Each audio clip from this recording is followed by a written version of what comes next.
मित्रांनो नमस्कार. BA third इयरच्या इतिहास लेखन शास्त्र पेपर 9 मध्ये तुमचं सर्वांचं स्वागत करतो.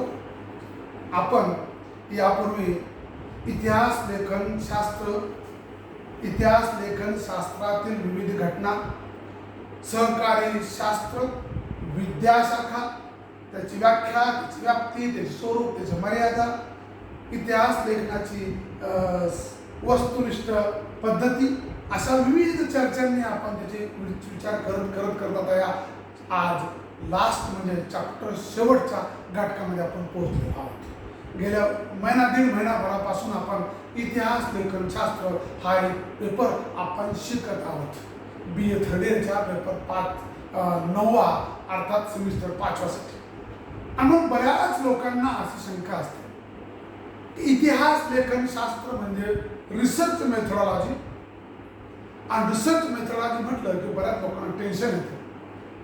आणि हा टेन्शन बाजूला सारत आपण गेले दीड महिन्यापासून किती मजेशीर तुम्ही अगदी हसत खेळत सगळे आता इथं ऑफलाईन असलेले आणि ऑनलाईन असलेले सगळ्यांनाच मजा वाटली. आणि अशा पद्धतीने आपण शिकत पद्धतीनं एक गोष्ट विचार करत गेलो. मित्रांनो, हा शेवटचा जो चॅप्टर चालू आहे आपला, त्या शेवटच्या चॅप्टरमध्ये असा विचार चालू होता की युरोप खंडामध्ये प्रबोधनाचं युग आहे.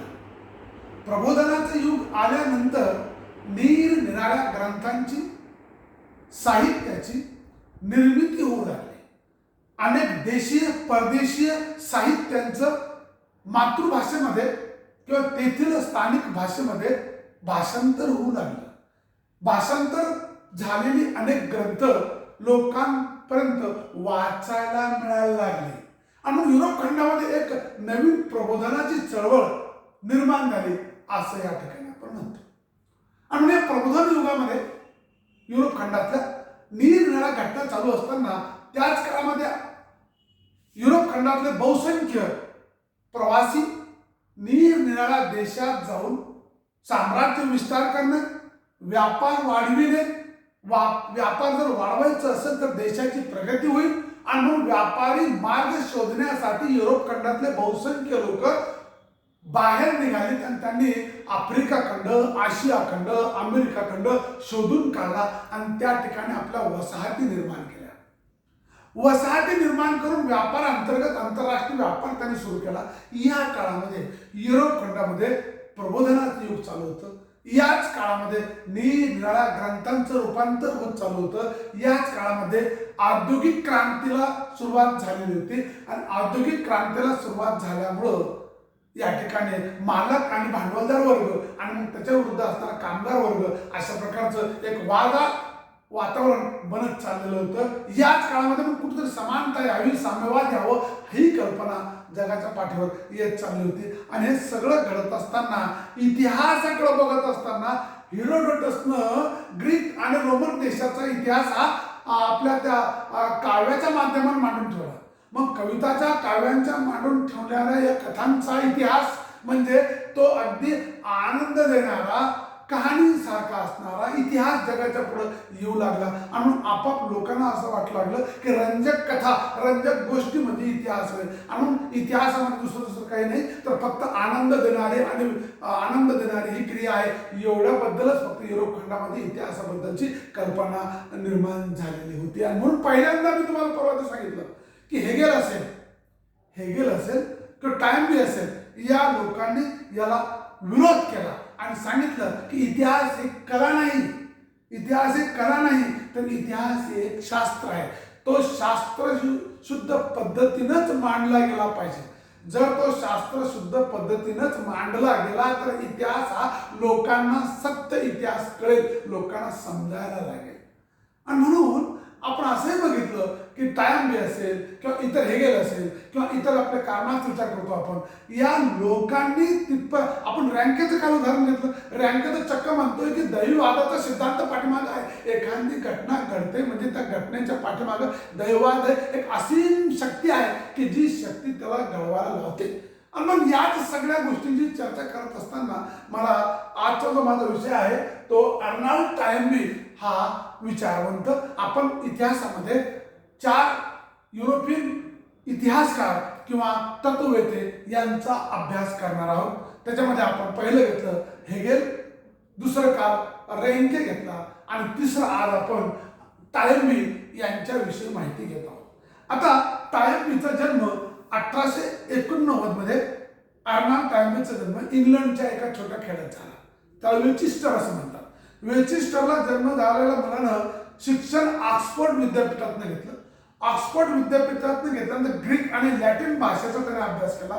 पुराण वस्तू शास्त्रज्ञ म्हणजे पुराण वस्तू संशोधनाकडे त्याचा कल जास्त होता. त्याला असं वाटायचं उत्खनन करावं, संशोधन करावं आणि पुराण वस्तू ज्या पडलेल्या आहेत त्याचं जतन आणि संवर्धन करावं म्हणून त्याची इच्छा होती की मास्टर बनण्यापेक्षा आपण पुराण वस्तू संशोधन केंद्रामध्ये जास्त कार्य केलं तर आपल्याला अधिक प्रोत्साहन मिळेल आणि म्हणून तो प्राध्यापक मध्ये न टिकता तो पुराण वस्तू शास्त्राकडे वळला आणि पुराण वस्तुशास्त्र मध्ये वळत असताना नेमकं 1915 तो फ्रान्समध्ये गेल्यानंतर प्राध्यापक बनण्यापेक्षा परराष्ट्रीय धोरण त्यानं आखलं आणि परराष्ट्रीय खात्यामध्ये तो एक अधिकारी म्हणून रुजू झाला आणि मग त्याला असं वाटलं पुराण वस्तुशास्त्र कशा पद्धतीने टिकलं पाहिजे.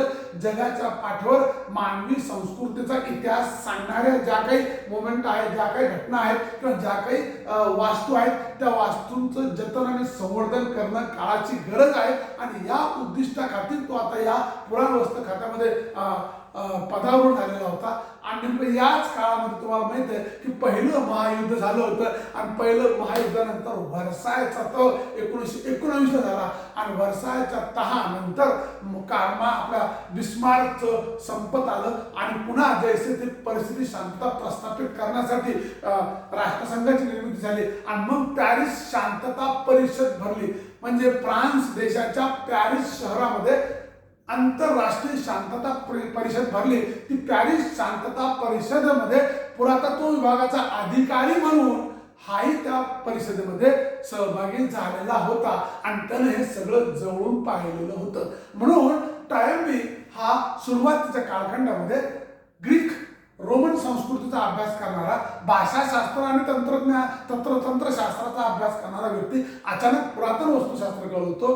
पुरातन वस्तूच्या शास्त्राच्या माध्यमाने तो जर्मनीला जातो, फ्रान्सला जातो. हे सगळं चालू असताना या काळात पहिलं महायुद्ध संपतं. पहिल्या महायुद्धानंतर व्हर्सायचा तह होतो. व्हर्सायच्या तहानंतर पॅरिस शांतता परिषद भरते आणि या पॅरिस शांतता परिषदेमध्ये पुराण वस्तुशास्त्राचा अधिकारी या नात्यानं हा प्रत्यक्ष त्या शांतता परिषदेमध्ये सहभाग घेतो आणि कार्य करतो. म्हणून आपल्याला असं म्हणता येईल की टायम्बीनं एक तर मानवी जीवनाचा संघर्ष आणि त्या संघर्षातून झालेलं पहिलं महायुद्धातून नंतर अचानक शांतता प्रस्थापित करणं हे किती काळाची गरज आहे. या सगळ्या गोष्टींचं वैचारिक दृष्टिकोन त्याच्या मेंदूला पटायला लागलं आणि मन त्याला जाणवायला लागलं की जगाच्या पाठीवर विनाकारण आपण वाद करतो, भांडण करतो, समृद्धी निर्माण करण्यासाठी वाटेल तशा प्रकारचं आक्रमक पवित्र आपण घेतो आणि मग दुसऱ्याला कमी लेखण्याच्या प्रवृत्तीतून आपल्यामध्ये राष्ट्रवादाचा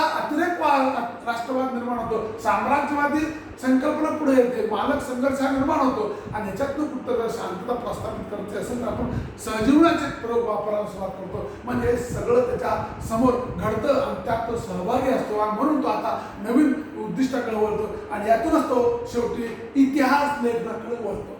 तो म्हणतो या जगाच्या पाठीवर माणसं भांडणच का करतात, भांडण करण्यामागचा हेतू काय असतो, उद्दिष्ट काय. मग या मानवाला हे कळलंच नाही की त्याचं अंतिम सत्य काय आहे, त्याचं निर्मिती कुठून झालेली आहे. अशा असंख्य लोकांची निर्मिती ही कुठतरी नदीच्या किनाऱ्यावर कुठल्या तरी संस्कृतीशी, कुठल्या तरी धर्माशी निगडीत आहे आणि म्हणून त्याची संस्कृतीचे पाठमुळं आपण शोधली पाहिजे. म्हणून तो अभ्यासाकडे वळतो आणि इतिहास लेखनाकडे वळत असताना स्टडी ऑफ हिस्ट्री नावाचा एक खंड 500 पानांचा असे 20 खंड तो लिहून काढतो. एवढा मोठा प्रदीर्घ जागतिक इतिहास तो लिहून काढतो आणि जागतिक इतिहासामध्ये मांडणी स्टडी ऑफ हिस्ट्री या ग्रंथामध्ये तो म्हणतो जवळपास त्यानं 1 नाही 2 नाही तर 24 संस्कृत्यांचा त्यांना अभ्यास केला आणि त्या 24 संस्कृत्या कशा पद्धतीने विकसित झाल्या. मानवी जीवनाच्या संस्कृती हे अंतिम ध्येय आहे हे त्याच्या लक्षात आलं आणि अशा काही ठिकाणी 26 संस्कृती म्हटलं, काही ठिकाणी 24 संस्कृती म्हटलं. अशा संस्कृतीचा त्यांनी अभ्यास केला. त्यामध्ये इराणी असेल, ग्रीक असेल, रोमन असेल, बॅबिलोनियन असेल, ॲसिरियन असेल, सुमेरियन असेल, चायनीज असेल, भारतीय असेल, सिंधू संस्कृती, या सगळ्या अरेबिक असेल, या सगळ्या संस्कृतीचा अभ्यास त्यांना करून ते आपल्या खंडाचा खंड इतिहासामध्ये मांडून ठेवला. आणि त्यात त्यांनी सांगितलं की पूर्वी प्रारंभीच्या काळामध्ये त्या व्यक्तींच्या त्या समुदायाची संस्कृती कशा पद्धतीने विकसित झाली आणि मग त्या संस्कृतीने काय शिकवलं आणि त्यातनंही माणसं पुढे येऊन आज कशा पद्धतीनं या जगाच्या पाठीवर साम्राज्य विस्तार करू इच्छित आहे किंवा कशा पद्धतीने वावरत आहे याची कल्पना मांडत त्यानंतर त्या लोकांच्या मूळ गाभ्याकडं, मूळ केंद्राकडं त्यानं लक्ष केंद्रित केलं. त्यातून संस्कृतीचा इतिहास त्यानं जगाच्या पाठीवर मांडला. आणि मग संस्कृतीचा तौलनिक अभ्यास करणारा, संस्कृतीचा तौलनिक अभ्यास करणारा जगातला एकमेव अभ्यासक तत्ववेत्ता म्हणून अर्नाल्ड टॉयनबीचं नाव पुढे येतं. अर्नाल्ड टॉयनबीने चॅलेंज अँड रिस्पॉन्स या दोन गोष्टी समोर ठेवल्या.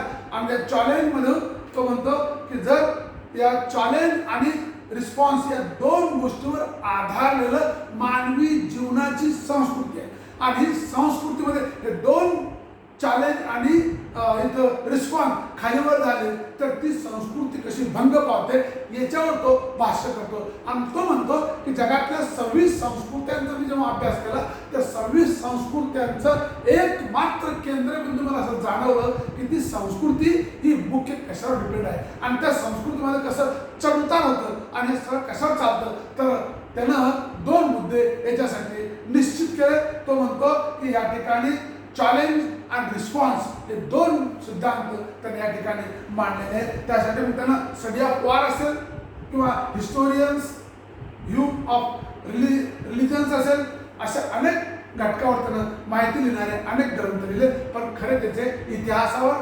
चिंतन करणारे मोठे खंड आज जगाच्या पाठीवर प्रदीर्घ काळात आजही तो अभ्यासले जातात. म्हणून अर्नाल्ड टॉयनबी हा इतिहासाचा खऱ्या अर्थानं सर्वात विस्तृत स्वरूपात माहिती लिहिणारा जगाच्या पाठीवरचा पहिला शास्त्रज्ञ होय असं या ठिकाणी मान्य करावं लागतं. आणि म्हणून आपण टॉयनबीचं इतिहासाविषयी तत्वचिंतन काय आहे, टॉयनबीचं इतिहासाविषयीचं तत्वचिंतन असं आहे की मानवी जीवनातील गतकाळाची वाटचाल कशी होत गेली हाच त्याचा इतिहास चिंतनाचा विषय आहे. मानवी घटकाची प्रगती विकास कसा होत गेला हाच विचार त्याच्या मुळाशी असून त्याचा शोध करण्यासाठी हा पुढे निघाला. आणि जगाच्या पाठीवर मानवाच्या जेवढ्या काही संस्कृती आहेत त्या सगळ्या संस्कृतीचा अभ्यास करून बसला. आणि म्हणून त्याला चिंतनाची जी कल्पना होती त्याची तर मानवी जीवनातील गतकाळाची वाटचालीची चर्चा करण्यासाठी चिंतन करण्यासाठी त्यानं इतिहासाचा अभ्यास केला. तो म्हणतो संस्कृती हाच त्याचा चिंतनाचा मूळ हेतू आहे. आणि म्हणून व्यक्ती किंवा राष्ट्राच्या कर्तृत्वाच्या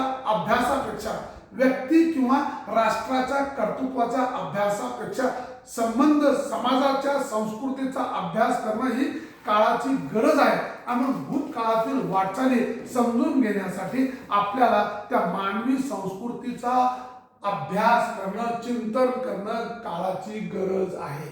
म्हणजे याचा अर्थ असा की मानवी जीवनामध्ये त्या मानवानं केलेल्या प्रगतीचा विशिष्ट प्रदेशातल्या लोकांनी एवढं प्रगती केली विशिष्ट प्रदेशातल्या लोकांची प्रगती होऊ शकली नाही अशी चर्चा करत असताना त्या पाठीमागं कोणता दृष्टिकोन होता पण त्या दृष्टिकोनामध्ये त्यांनी कशा पद्धतीने प्रगती केली या वाटचालींचा अभ्यास जर करायचा असेल तर पहिल्यांदा त्या व्यक्तींचं मुळाशी जाणं गरजेचं आहे. आणि त्या मुळाशी जाण्यासाठी राष्ट्र असेल समुदाय असेल प्रदेश असेल किंवा एक विभाग असेल ते विभाग प्रदेश आणि राष्ट्र यांचा अभ्यास करण्यासाठी त्या मानवाच्या प्रारंभीचं संस्कृतीचं अवलोकन करणं त्याच्यावर चिंतन करणं काळाची गरज आहे. आणि म्हणूनच जेव्हा आपण चिंतन मनन करू आणि त्याच्या सखोलपणे अभ्यासाकडे वळू तेव्हा आपल्याला मानवी जीवनाचा उलगडा होतो. आणि म्हणून इतिहासामध्ये संस्कृतीचा अभ्यास करणं ही काळाची गरज आहे असं अर्नाल्ड टॉयनबीनं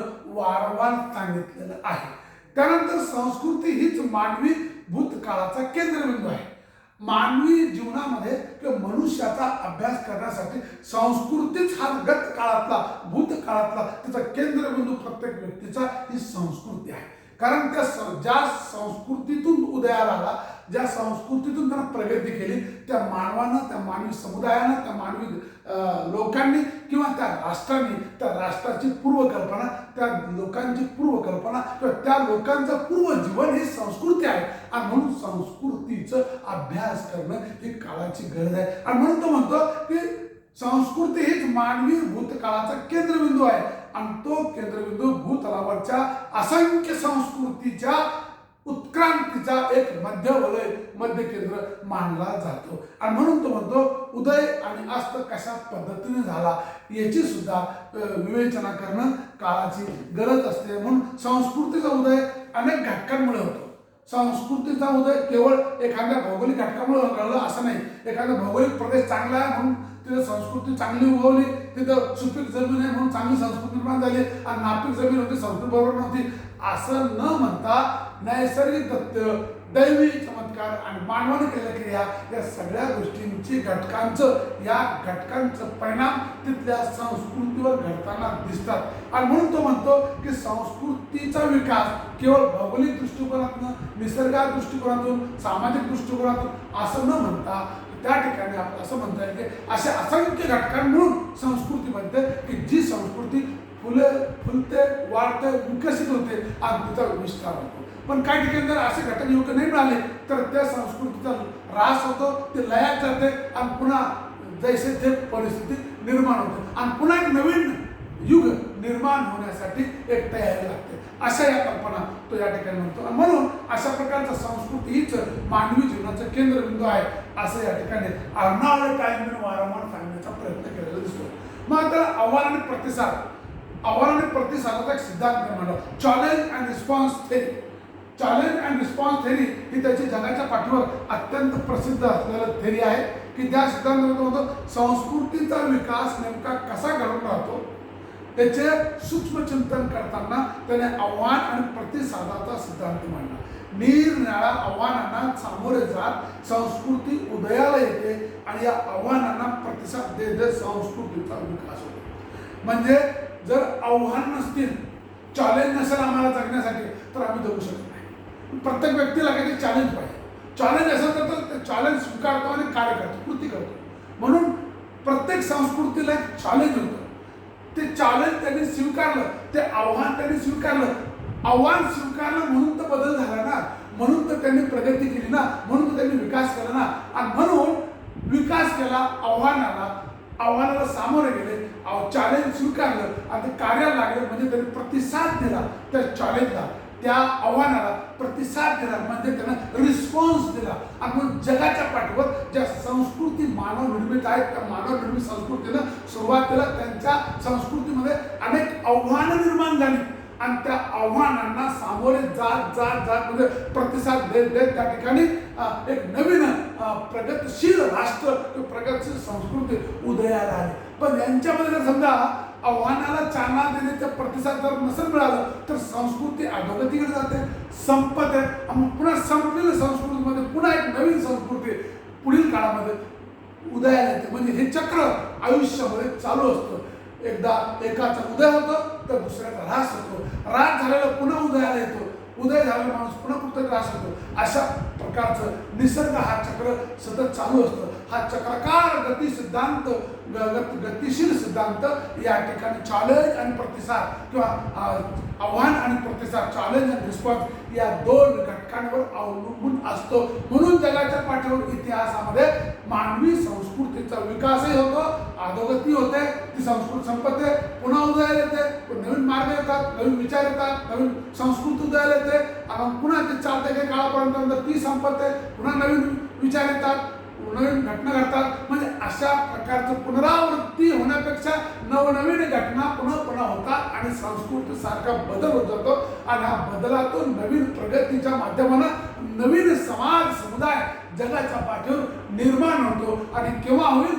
जेव्हा त्या संस्कृतीतल्या माणसांनी चॅलेंज स्वीकारलं असेल आणि त्या चॅलेंजला प्रतिसाद दिला असेल, रिस्पॉन्स दिला असेल तर ते सगळं घडतं. म्हणून आपल्याला हे म्हणायचं होतं की अर्नाल्ड टायमने संस्कृतीच्या विकासातील, मानवी जीवनाच्या प्रगतीतील हे दोन घटक अत्यंत महत्त्वाचे आहेत. ते म्हणजे आव्हानं आणि प्रतिसाद. आव्हान आणि प्रतिसाद, चॅलेंज आणि रिस्पॉन्स हे मानवी जीवनाचं अत्यंत महत्त्वाचे दोन घटक आहेत की त्या घटकावर त्या मानवाचं, त्या संस्कृतीचं, त्या देशाचं भवितव्य अवलंबून असतं असं या ठिकाणी आम्हाला अर्नाल्ड टॉयम्बे सिद्ध करून दाखवतो. आणि आव्हानं कशी असतात?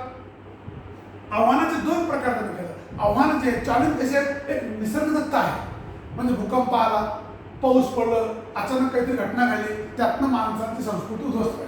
अचानक महापूर आला आणि ती वस्ती संपूर्ण नष्ट होऊन गेली, ती संस्कृती संपून गेली. किंवा भूकंप आला, सगळे लोक जाणून गेले, मरून गेले, त्यामुळे ती संस्कृती संपली. असं एक नैसर्गिक दत्त आपण आव्हान म्हणता येईल. दुसरं आव्हान मानवनिर्मित असतात. उदाहरणार्थ लढाई होणे, युद्ध पुकारणे, बंड पुकारणे, बॉम्ब टाकणे वगैरे वगैरे, घातपात करणे, अशा घटना. आणि म्हणून या घटना ज्या आहेत या आव्हानांना सामोरे जाण्याचं काम त्या संस्कृतीतील व्यक्ती करत असतात. आणि जेव्हा संस्कृतीतील लोक अशा पद्धतीनं त्या आव्हानांना सामोरं जाऊन आपलं सांस्कृतिक जीवन टिकून ठेवतात आणि त्यात बदल करतात. हा बदल, भौतिक बदल, हा इतिहासाच्या दृष्टिकोनातून त्या संस्कृतीत झालेला परिवर्तन असतो. आणि हाच परिवर्तन म्हणजे आव्हानं आणि प्रतिसाद यांच्या घटकांवर अवलंबून त्या संस्कृतीच्या विकासाचा केंद्रबिंदू बनतो. म्हणून आम्हाला या ठिकाणी मान्य करावं लागतं की आव्हानं आणि प्रतिसाद हा जो सिद्धांत अर्नाल्ड टॉयम्बेने मांडलेला आहे तो या ठिकाणी इतिहासाच्या संस्कृतीबद्दल अभ्यास करताना ही काळाची गरज म्हणून आपल्याला अभ्यास करावा लागतो. या ठिकाणी संस्कृतीचा ऱ्हास कधी होईल याच्यावर त्याने चर्चा केली. आणि तो म्हणतो की संस्कृतीचा ऱ्हास जोपर्यंत समाजात आव्हाने असतात, जोपर्यंत समाजामध्ये आव्हानं असतात, या आव्हानांना प्रतिसाद देणारा क्रियाशील एक घटक असतो. तो घटक सारखं त्या आव्हानांना प्रतिसाद देत राहतो. त्यातनं त्या संस्कृतीचा विकास होतो.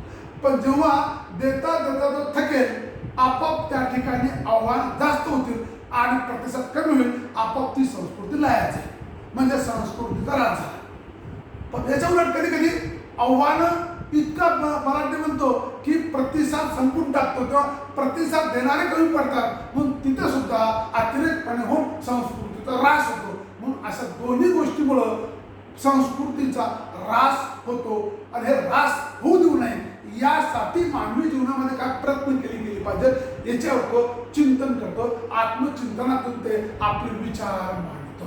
आणि म्हणून आव्हान व प्रतिसाद ही क्रिया जोपर्यंत चालू असते तोपर्यंत संस्कृती कार्यपूर्ण राहते, विकसित होत राहते. या दोन घटकांचे संतुलन बिघडले की संस्कृती ऱ्हास पावते, असा सरळ सिद्धांत या ठिकाणी आपल्या अर्नाल्ड टॉयम्बेनं मांडलेला दिसतो.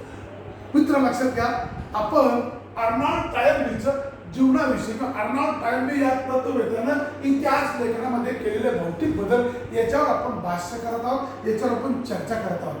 अर्नाल्ड टॉयम्बेने जगाच्या पाठीवर जेव्हा प्रबोधन काळ चालू होतं त्यावेळेस त्यानं या ठिकाणी प्रत्यक्ष कृतीतनं मानवी जीवनाच्या उत्क्रांतीचा, मानवी जीवनाच्या विकासाचं, जडणघडणीतून आलेल्या निरनिराळ्या क्रांत्यांचं विचार करतो. तो म्हणतो हे सगळं जाणून घेण्यासाठी मला मानवी संस्कृतीला केंद्रबिंदू म्हणून मी त्याच्यावर अभ्यास चिंतन म्हणून करतो. आणि म्हणून त्यांनी जगाच्या पाठीवरच्या 26 संस्कृत्यांचा अभ्यास केला. आणि संस्कृतींचा अभ्यास करत असताना तो म्हणतो मानवाचा खरा इतिहास पाहायचा असेल तर मानवाचा अभ्यास करण्यासाठी पहिल्यांदा त्याची संस्कृती हे केंद्रबिंदू असते. आणि त्या केंद्रबिंदू असलेल्या संस्कृतीचा विकास कसा झाला हे जाणून घेणं काळाची गरज आहे. आणि मग त्यासाठी तो म्हणतो की दोन गोष्टी अत्यंत महत्त्वाची, कोणत्याही देशाची, कोणत्याही राष्ट्राची, कोणत्याही समुदायाची ही संस्कृती उज्ज्वल होते किंवा लोप पावते. कशावर? तर दोन घटकावर, एक आव्हानं आणि प्रतिसाद,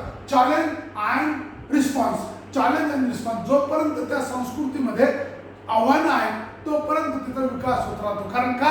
त्या आव्हानांना प्रतिसाद देणारी घटक त्या संस्कृतीमध्ये उपलब्ध असतात. आणि जोपर्यंत हे चालू असतं तोपर्यंत ती संस्कृती विकसित होताना दिसते. पण जेव्हा त्या दोघांमध्ये एखादा जरी घटक कमी झाला तर संस्कृतीचा ऱ्हास होतो. हे या ठिकाणी त्याच्या चिंतनातून पाहावयास मिळतो.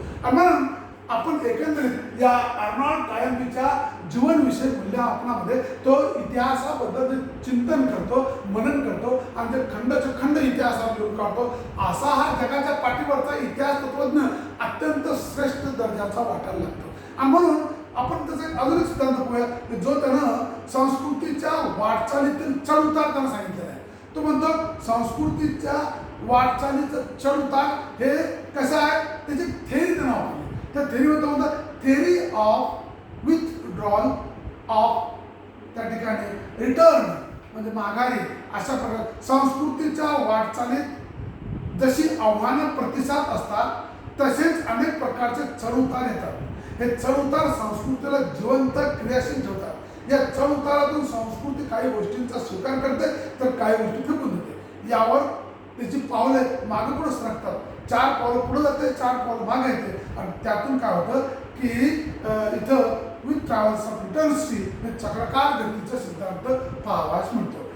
या ठिकाणी संस्कृतीच्या वाटचालीतील चढउतार, संस्कृतीच्या वाटचालीतील चढउतार हा सिद्धांत मांडताना तो काय म्हणतोय की आव्हानं पेलणारे घटक, प्रतिसाद देणारे घटक जोपर्यंत आहे तोपर्यंत आव्हाने हे टिकत असतात आणि आव्हानं आणि प्रतिसादामध्ये जर काही कमी जास्तपणा झाला, चढउतार झाला तर काय होईल, संस्कृती ऱ्हास होतो. संस्कृतीचा ऱ्हास होतो म्हणजे याचा अर्थ असा संस्कृती संपते. पण काही ठिकाणी असं त्याला आढळलं की तो म्हणतो की संस्कृती संपत नाही, ती पुन्हा सुरू होते. म्हणजे याचा अर्थ असा की ती थांबते पुन्हा सुरू होते.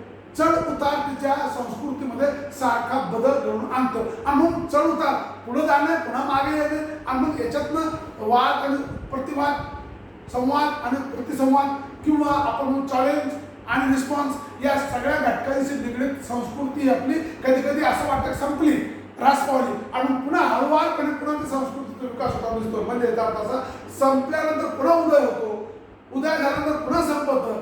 याच्यातनं काही काळ ते पुढे जाते, काही काळ ते माघार येते. म्हणजे माघार पुढे जाण्याच्या संस्कृतीच्या या चक्रकार गतीला तो म्हणतो की इतिहासाची संस्कृतीच्या वाटचालीतील हा चढउतार, theory of withdrawal of the return या ठिकाणी सिद्धांत हा त्याचा या ठिकाणी पाहावाच म्हणतो. तो म्हणतो आव्हान प्रतिसाद संस्कृतीतील या ठिकाणी प्रगतीपणाचं चढउतार आपण अनुकूलतेच्या दृष्टिकोनातून विचार करायला पाहिजे. संस्कृती भंग पावते म्हणजे काय होतं, ती विघटित होते.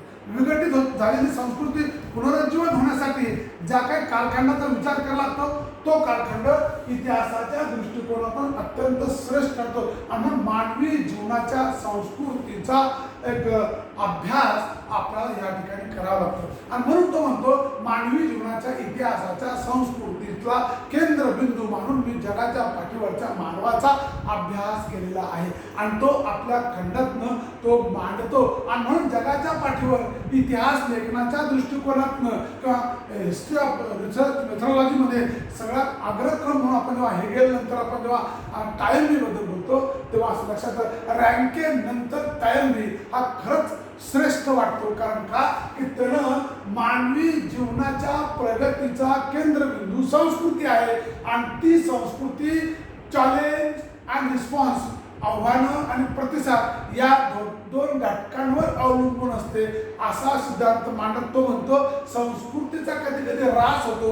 ऱ्हास पावलेली संस्कृती पुनर्जन्म घेते आणि पुन्हा ती विकसित होते. म्हणजे याचा अर्थ असा की संस्कृतीच्या विकासातील निरनिराळ्या घटकांचं तो चर्चा करतो. म्हणजे अशा पद्धतीनं मानवी जीवनाचा यथोचित अभ्यास मांडण्याचं कार्य जगाच्या पाठीवर अर्नॉल्ड टायम्बीनं केलं. अशा या टायम्बीचं 1979 रोजी दुःखद निधन होतं आणि हा एक धगधगता तारा त्याला आपण असं म्हणता येईल की ज्यानं इतिहासामध्ये इतिहास लेखनामध्ये आपलं आयुष्य घालवलं असा व्यक्ती की जो व्यक्ती संपूर्ण इतिहासाची खडा माहिती घेऊन जगाच्या पाठीवर इतिहासाचा सिद्धांत मांडतो. म्हणून इतिहास लेखनामध्ये अर्नॉल्ड टायम्बीचे योगदान अत्यंत श्रेष्ठ दर्जाचं आहे हे या ठिकाणी आपण मान्य केलं पाहिजे. मित्रांनो, तुम्हाला या ठिकाणी आज अर्नॉल्ड टायम्बी यांच्या इतिहास लेखनातील महत्त्वाच्या संकल्पनेवर चर्चा केलेली दिसते. कारण तुमच्या लक्षात आलं असेल की अर्नॉल्ड टायम्बी हा जगाच्या पाठीवर इंग्लंडमध्ये जन्माला आलेला माणूस, हा जर्मन फ्रान्स देशाचा प्रवास करतो, पॅरिस शांतता परिषद तो प्रत्यक्ष राहतो. हळूहळू मानवी जीवनामध्ये काय बदल होतात, भौतिक बदल कसे होतात, युद्ध कळतो का वळतो, या सगळ्या गोष्टींची चर्चा करत करत तो पुराण वस्तुशास्त्राकडून हळूच इतिहासाकडे वळतो आणि मग मानवी जीवनाच्या संस्कृतीचा अभ्यास करण्यासाठी तो जगातल्या 26 संस्कृत्यांचं चिंतन आणि मनन करतो आणि एक खंड 500 पानांचं असे 20 खंड प्रकाशित करतो. ए स्टडी ऑफ हिस्ट्री अशा पद्धतीनं ग्रंथ मांडतो आणि नंतर अनेक युद्धांचा इतिहास तो मांडतो. अशा पद्धतीने जगाच्या मानवी जीवनाच्या संस्कृतीचा अभ्यास करणारा एकमेव इतिहास लेखक म्हणून आपण आर्नॉल्ड टॉयनबी यांचं विचार ऐकतो, यांच्या कल्पना आपण समजून घेतो.